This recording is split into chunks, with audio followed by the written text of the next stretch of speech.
Olá, boa noite. Está no ar o Câmara Informa de hoje, terça-feira, dia 23 de abril, dia de sessão ordinária aqui na sede do Poder Legislativo de Balneário Camboriú. A reunião começa daqui a pouquinho, a partir das 6h30 da tarde. E para a gente saber quais são os principais assuntos que serão destaque na sessão de hoje, nós vamos ao vivo até o plenário vereador Walter Aylers conversar com a repórter Rafaela Dalago, que já está lá postos e vai nos trazer todos os detalhes da sessão de hoje. É isso, né, Rafa? Boa noite, tudo bem?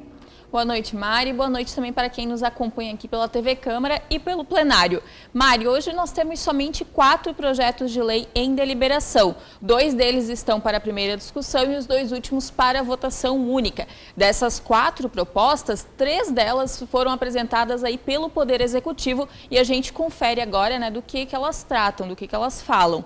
O primeiro projeto é um projeto de lei complementar, que, como eu já falei, veio do Executivo. Ele altera, acrescenta e revoga dispositivos da Lei 3.848, que, consequentemente, também altera aí alguns dispositivos da Lei 3.568. Essas alterações, elas são relativas às atribuições do cargo de fiscal sanitarista da Imasa, a empresa municipal de água e saneamento aqui de Balneário Camboriú. Se o projeto ele está hoje para a primeira discussão, mas se futuramente ele for aprovado pelos parlamentares, ele vai instituir novos procedimentos e penalidades no âmbito, né, da autarquia aqui no nosso município. O segundo projeto de lei, também vindo do Executivo, ele autoriza que o Poder Executivo Municipal indenize uma área de terra para que possa dar continuidade ao prolongamento da 4ª Avenida. Já o terceiro projeto, também de lei complementar, dispõe sobre a publicidade exposta diretamente ou direcionada para logradouros públicos de Balneário Camboriú. Basicamente, Mari, esse projeto ele regulamenta as ferramentas para publicidade, né, usadas aqui no nosso município, por exemplo, os outdoors e também os painéis eletrônicos.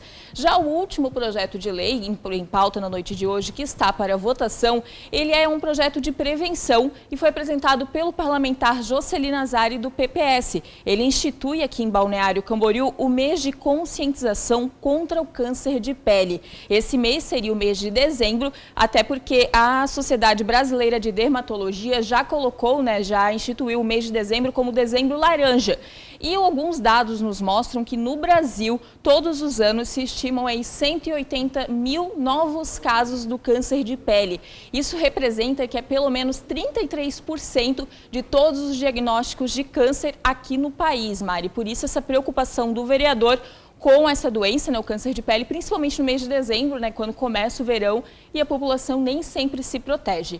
Além dessas 4 deliberações, nós teremos um pedido de informação, 2 moções e 19 indicações.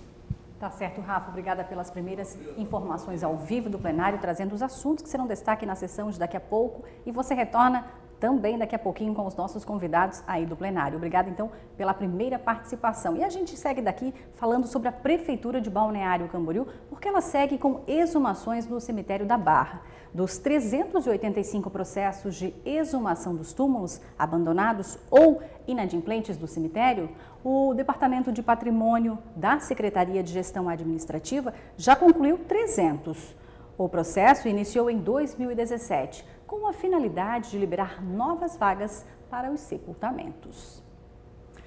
E crianças recebem aulas de educação para o trânsito. Somente em 2019, mais de 18 núcleos de educação infantil receberam as ações educativas que têm por objetivo orientar os pequenos sobre o que é certo e errado. Somente no núcleo de educação infantil Criança Esperança, mais de 50 crianças, então, de 3 a 6 anos de idade, ficaram atentas às atividades. Organizada, ou a brincadeira, então, organizada pelas agentes de trânsito, consiste em uma caixa com diversos brinquedos relacionados ao trânsito que instigam a curiosidade das crianças. Ou seja, desde pequenos, então, sendo orientados sobre educação no trânsito. E Balneário Camboriú instala nas escolas nova plataforma digital. Agora o planejamento das aulas e conteúdos desenvolvidos com os alunos poderão ser acompanhados não só pelos alunos, mas também por seus pais, através de e-mails. A novidade, que deverá entrar em funcionamento nos 17 centros de educação municipal na segunda quinzena de maio, envolve aí 2 novos programas digital, que estão sendo instalados nas escolas, que seria o Google for Education e o Diário Online. Uma outra iniciativa bastante interessante com relação ao setor de educação. E a gente volta mais uma vez lá para o plenário, retornando com a Rafa, porque temos também a participação dela e uma convidada. É isso, Rafa? É isso mesmo, Mari. Quem está aqui comigo é a Thaisa. Ela que hoje ela é vice-presidente do Conselho Municipal dos Direitos da Pessoa com Deficiência, que na tarde de hoje realizou um fórum aqui na Câmara de Vereadores, ocupou aí o nosso plenário. E eu gostaria que ela explicasse para a gente um pouquinho sobre a atuação desse conselho aqui no município, né? Como é que eles desenvolvem as atividades, quantas entidades compõem o conselho. Você, na verdade, é representante do Poder Executivo, né, Thaisa? Boa noite. Boa noite. Sim, eu represento a Procuradoria-Geral no Conselho Municipal dos Direitos da Pessoa com Deficiência, né? E o Conselho ele era composto por 18 entidades, era um conselho paritário, né? Entre representantes do Poder Executivo e da sociedade civil.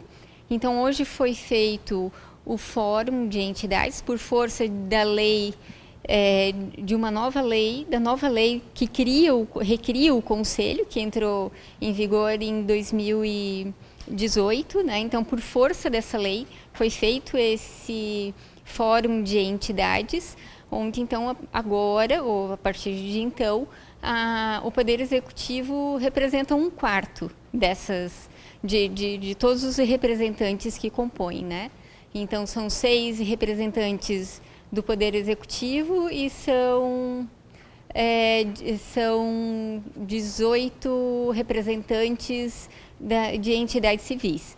Então, de entidades que representam a cada categoria, cada deficiência tem a sua representação, né? Os deficientes auditivos, os deficientes visuais, os deficientes intelectuais e outras deficiências como e representantes também de pessoas que trabalham nesses segmentos, né? Trabalham acompanhando as pessoas com deficiência.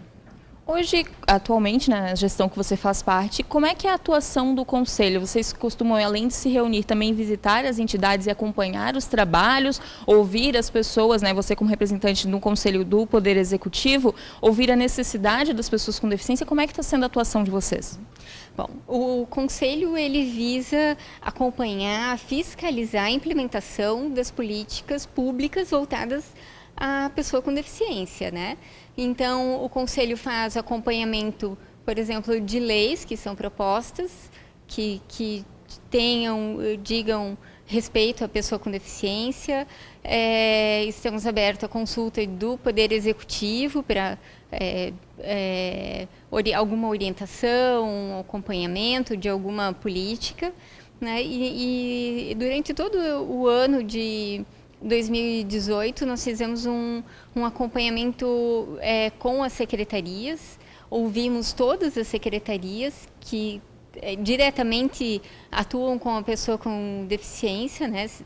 Secretaria de Saúde, Educação, Planejamento, e os ouvimos para saber qual é o trabalho que vem sendo desenvolvido e dando sugestões de trabalhos a serem desenvolvidos, né? Que são as necessidades que as entidades sentem. Então, é um trabalho bem interessante porque o poder público e a sociedade civil trabalhando junto para implementar essa política, né, tão importante que é voltada para a pessoa com deficiência.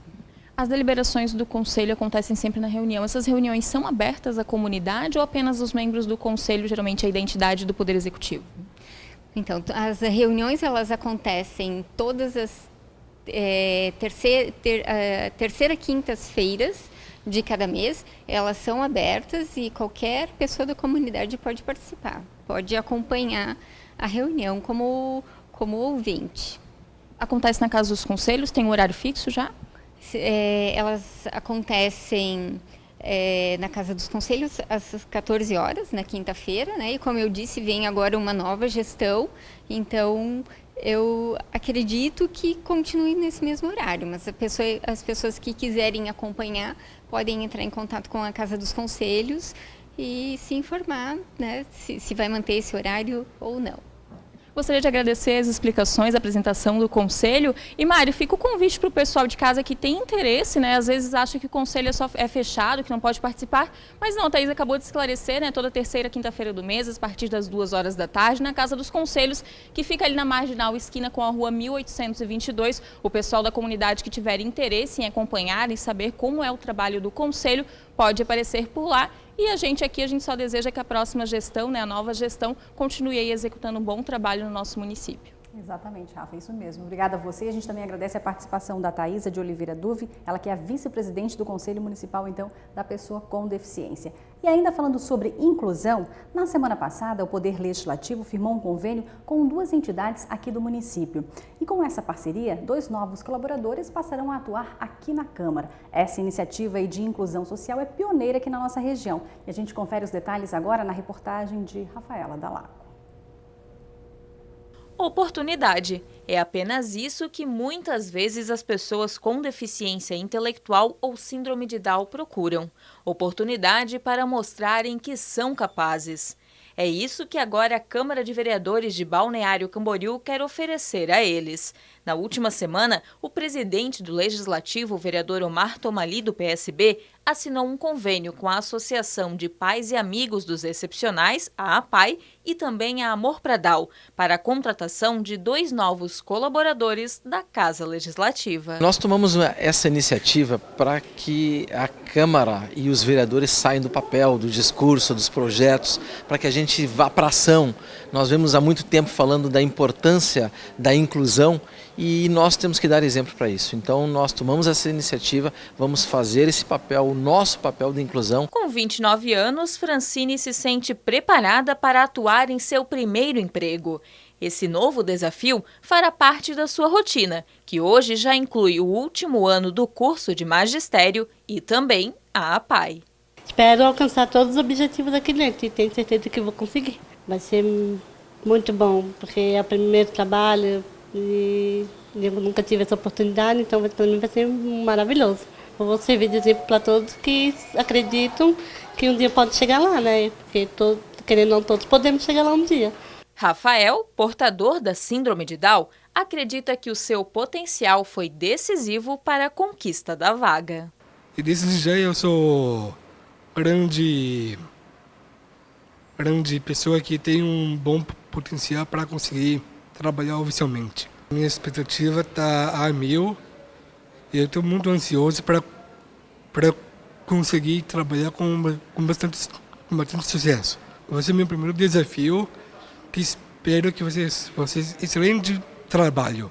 Para as instituições das quais eles fazem parte, essa iniciativa do Poder Legislativo é um marco nas conquistas quando se fala em inclusão social no município. E quando a gente fala na pessoa com deficiência intelectual, porque é difícil dar uma oportunidade para uma pessoa com essa deficiência, então é diferente, né? É diferente e é uma luta que se vence, né? E eu tenho certeza, conhecendo a Francine como nós conhecemos, ela vai ensinar também. É um espaço de muito reconhecimento para toda a sociedade, né? Tá dentro dessa casa. E uma pessoa com síndrome de Down ocupando esse local pela sua produtividade, sem dúvida inspira e mostra realmente todo o potencial da pessoa com síndrome de Down de ocupar todos os lugares. Segundo o presidente do Legislativo, isso é apenas o início na busca de uma Câmara mais inclusiva. Começamos com essas 2 entidades, a ideia é logo conseguir ampliar para outras entidades. Da mesma forma, nós vamos adequar a Câmara de Vereadores, readequá-la para poder atender todo esse público. Independente da sua deficiência, nós temos que ter uma casa inclusiva. Esse é um grande projeto nosso e nós fizemos questão que isso aí aconteça. A casa é do povo, então ela tem que estar preparada para atender qualquer pessoa da nossa população, independente se tem a deficiência ou não.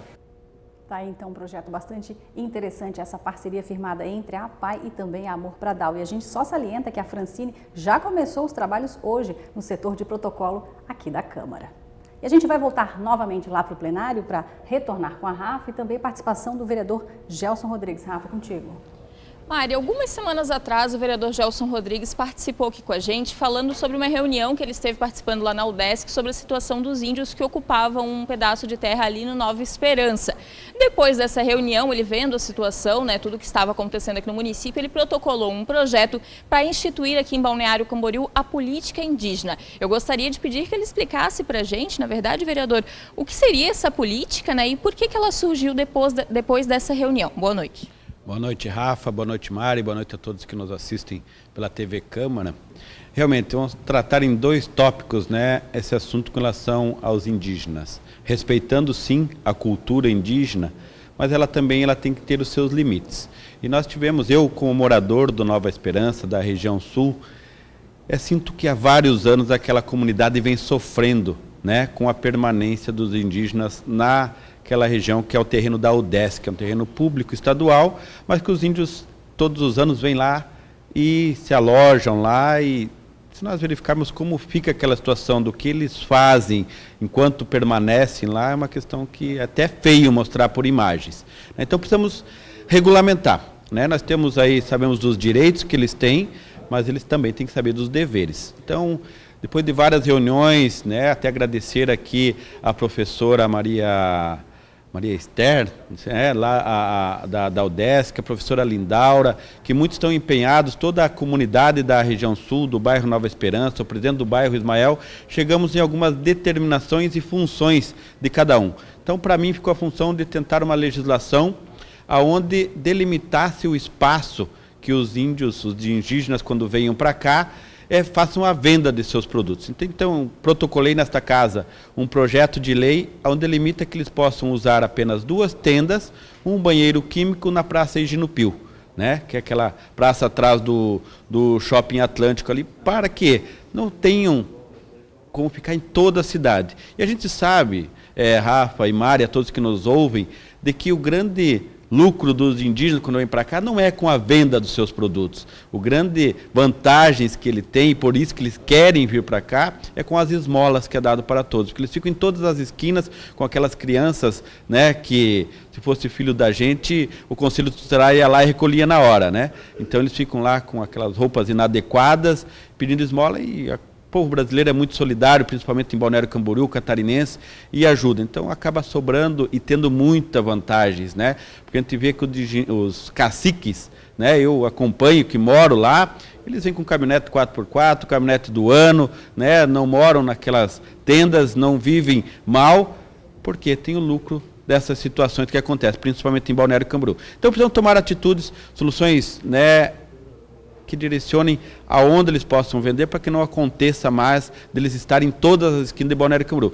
E também, né, coube a UDESC, né, já fez a licitação, inclusive agora por início do mês de maio, que é cercar toda a área que é do terreno da UDESC, para que os índios não possam mais lá estarem alojados. Então, consequentemente, eles vão ter que encontrar um outro local, né? O município de Balneário Camboriú, se assim entender, vai ter que ceder um outro local ou não, né? Aí é uma questão mais do Poder Executivo.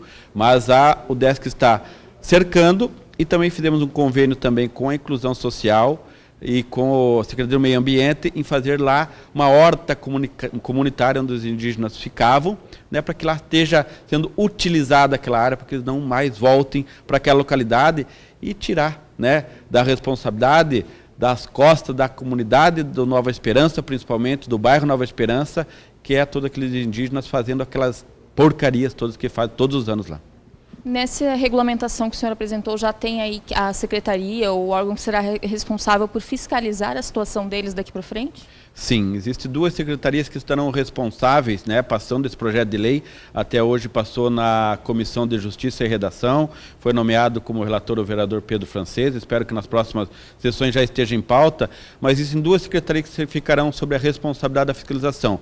Uma Secretaria Cultural, a Secretaria da Cultura, né, e a outra a Secretaria da Inclusão Social, que seria para conceder às tendas, também aos banheiros químicos, onde todas elas terão envolvidas para fiscalizar, né, e também retirar se não cumprirem a lei que esta casa provavelmente vote nos próximos meses. Se é favorável, então já teremos uma lei onde delimita onde eles possam fazer a venda dos seus produtos artesanais. E que sabemos que muitas vezes não são artesanais, são produtos de R$ 1,99, infelizmente. Vereador, e antes que saia por aí, né, que o senhor quer expulsar os índios de Balneário Camboriú, na verdade não, isso é uma forma que o senhor encontrou de fazer com que eles continuem comercializando os produtos, se esse realmente é o objetivo deles, mas de uma forma regulamentada que não atrapalhe nenhum munícipe e também nenhum turista, não é mesmo? Exatamente, Rafa. Então, como eu iniciei a minha fala, né, a gente respeita a cultura indígena e apoia a cultura indígena, mas desde que seja regulamentada. Eles não podem extrapolar os direitos deles, eles também têm que saber que têm deveres. E para isso acontecer, nós, como vereador, eu como vereador desta casa, como tem o direito de legislar sobre causas, né, que envolvam toda a comunidade, entendemos com a regulamentação para que eles possam sim vender os seus produtos. Ninguém está expulsando os índios daqui da cidade, muito pelo contrário, o que for artesanal, que seja produzido pelo indígena e que seja vendido num local determinado, sem problema algum. Pode vir quantos índios forem necessários, mas que seja atendido à lei que esta casa irá aprovar. Muito obrigada por esclarecer aí o projeto, vereador, tirar as dúvidas. E Mário, eu volto com você aí do estúdio, mas daqui a pouquinho a gente já retorna, porque já chegou por aqui o vereador Jocelyn Nazari, ele que tem um projeto na pauta de hoje. Tá certo, Rafa, obrigada a você. A gente agradece a participação do vereador Gelson, explicando muito bem, então, como deverá funcionar essa proposta dele, que já passou, então, nesta tarde pela Comissão de Justiça e Redação aqui do Poder Legislativo. E agora a gente fala de cultura, porque a Biblioteca Municipal e o Arquivo Histórico aqui de Balneário Camboriú reabriram parcialmente nesta segunda-feira. A biblioteca retornou com empréstimos de livros e consultas ao acervo. Já o telecentro da biblioteca está disponível com 3 estações e impressora, com tempo de utilização individual de 30 minutos. O horário de atendimento ao público é das 8 horas da manhã às 15 para as 7 da noite, isso de segunda a sexta-feira. E o recebimento de doação de livros está suspenso por enquanto, por tempo indeterminado. E encerra na próxima terça-feira, dia 30 de abril, o prazo para inscrição do casamento coletivo. A cerimônia está marcada para o dia 20 de julho. Este ano serão realizados 55 matrimônios em alusão aos 55 anos de Balneário Camboriú. Os casais participantes ganham roupas, buquê, bolo, espumante, música, convite e o famoso Dia da Noiva. A inscrição é gratuita e pode ser feita na Secretaria de Inclusão Social, que fica na Rua Itália. Isso das 7 horas da manhã às 7 da noite. Ou ainda no Centro de Referência e Inclusão Produtiva, que fica na Rua Estados Unidos. E o horário de atendimento por lá é da 1 às 7 da noite. E a gente já volta novamente lá para o plenário, temos mais participação da Rafa e também do vereador Jocelyn, que a Rafa falou, então, que ele tem um projeto na pauta de hoje, é isso, né, Rafa? É isso mesmo, Mário. O último projeto a ser deliberado e também votado é de autoria do vereador Jocelyn Nazari, do PPS, e visa aí a prevenção, porque ele quer instituir aqui em Balneário Camboriú o mês de dezembro como mês aí de conscientização contra o câncer de pele, um câncer que às vezes as pessoas não prestam atenção, mas que pode sim ser muito perigoso, né, vereador? Boa noite. Boa noite, exatamente isso. Mais um projeto aqui que a gente está protocolamos aqui na casa, justamente desenvolvendo políticas públicas. O mês de conscientização, justamente para conscientizar a população que o câncer de pele é real, pode ser contraído. Nós vivemos aqui só para você ter uma noção, a população aqui de Santa Catarina é uma população descendente de europeus e que em torno de que, segundo o IBGE, quase 80% são de pessoas com pele claras e muito mais propícias a contrair. Então, sim, entrei com um projeto na casa aqui justamente para colocar no calendário oficial de Balneário Camboriú o mês de conscientização contra o câncer de pele. É claro que as políticas foi escolhido o mês de dezembro, justamente porque é o mês que a Sociedade Brasileira de Dermatologia, que tem o dezembro laranja, que é justamente a conscientização e o combate com essa doença que tanto assola nossas famílias em Balneário Camboriú, e não só aqui, o estado e o Brasil todo, com casos assim de extremos. É preocupante isso, e nós temos que desenvolver essas políticas públicas no nosso município. Vale lembrar E o próprio projeto ele prevê que quem desenvolve é um conjunto de várias secretarias. Não é só a Secretaria de Saúde, mas sim a Secretaria também de Inclusão Social, a Secretaria de Educação, a Secretaria de Saúde também que eu mencionei agora há pouco, e também as entidades que trabalham, que são do terceiro setor, junto com o município na área de saúde. Por que isso? Porque nós precisamos levar ao conhecimento da população que o câncer é uma doença real e ela pode sim, e ela em muitos casos, vem a levar o paciente a óbito. E vereador, o que o senhor, na opinião do senhor, liga esse descuido, né, essa despreocupação em relação ao câncer de pele? Porque, na verdade, cada ano que passa está mais presente e parece que a população, né, menos usa o protetor solar. Seria uma questão cultural, talvez? Exatamente. A nossa população, como eu bem disse antes, é uma população que tem 80% da nossa população tem pele clara, aqui considerado pelo IBGE, aqui na nossa região do estado de Santa Catarina, e 20% é com pele escura negra. Porém, nós temos índices aqui que Santa Catarina é o estado que mais tem índices novos diagnosticados de câncer de pele do Brasil. Então, é uma preocupação enorme. Balneário Camboriú, nós temos índices aqui elevados, temos uma preocupação grande, por ser inclusive uma cidade litorânea. As pessoas também que residem aqui têm acesso, muitas vezes, a vai na praia, não se cuida, e tem. A política pública justamente vem nesse sentido. Entrar dentro das escolas, entrar dentro dos núcleos, entrar dentro da casa do nosso cidadão, justamente para que essa pessoa tenha a consciência que ela contraindo isso, ela vai ter uma grande batalha em buscar a cura. E se prevenir, tem muito mais chance de você ter uma vida muito mais bem saudável, né? Com certeza, um importante projeto, esperamos que seja aprovado na noite de hoje. Gostaria de agradecer os esclarecimentos do vereador. E Mari, como eu comentei no início do Câmara Informa, né, o Instituto Nacional do Câncer aqui do Brasil, ele estima que por ano são 180 mil novos casos de câncer de pele no país. Isso é um total de 33% do total de diagnóstico de câncer anualmente, Mari. É um dado alarmante mesmo, né, Rafa? A gente agradece a sua participação aí do plenário e também do vereador, já que ele explicou sobre esta proposta que está em tramitação e vai para a pauta de hoje, já está na pauta de hoje, aliás, vai para a sessão daqui a pouquinho, a partir das 6h30, e os vereadores devem, então, debater esse projeto. Muito obrigada, então, pela participação aí do plenário. E antes de encerrar o Câmara Informa, a gente vai trazer, então, os dados da previsão do tempo para esta quarta-feira.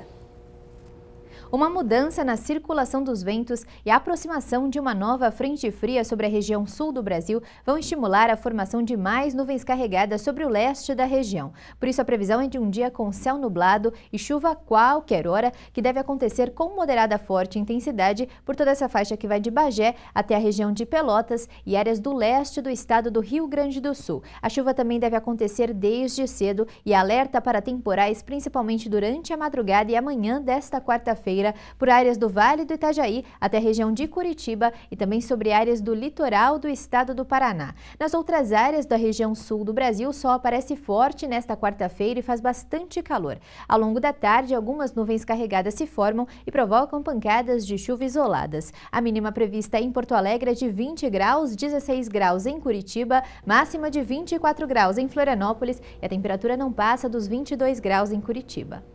Tá, então, os dados da previsão do tempo e alerta, então, para temporais aqui na nossa região.